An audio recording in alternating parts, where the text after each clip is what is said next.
আসসালামু আলাইকুম। আজকে আবার সেই ভাইরাল রেসিপিটা নিয়ে চলে এলাম। এক টুকরো মাংস দিয়ে পুরো পরিবারের খাওয়া হয়ে যাবে। এক টুকরো মাংস, আদা কুচি, পরিমাণ মতো শুকনা মরিচ, কাঁচা মরিচ, পেঁয়াজ কুচি, রসুন আর ঝালটা যে যেমন খাবে, একটু ঝাল হলে বেশি মজা লাগবে। আর সরিষার তেল, লবণ পরিমাণ মতো, হলুদের গুঁড়া। এখন ভালোভাবে নেড়ে চেড়ে নিতে হবে।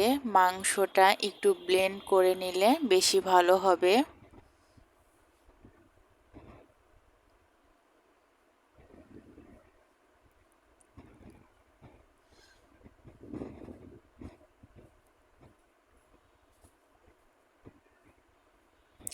মাংসটা সিদ্ধ করার জন্যে পরিমাণ মতো পানি দিয়ে দিলাম। মাংসটা ভালোভাবে সিদ্ধ করে নেব।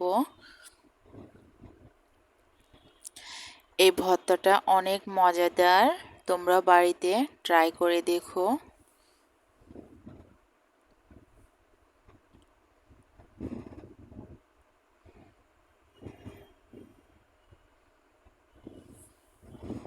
এই তো আস্তে আস্তে হয়ে গেছে, মাংসটাও সিদ্ধ হয়ে গেছে। অনেক নাড়াচাড়া করে নিতে হবে।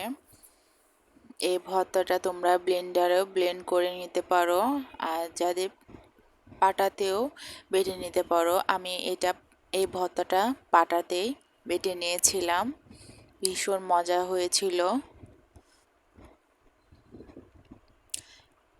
আজকের মতো এখানে ভিডিও শেষ করছি। আল্লাহ হাফেজ।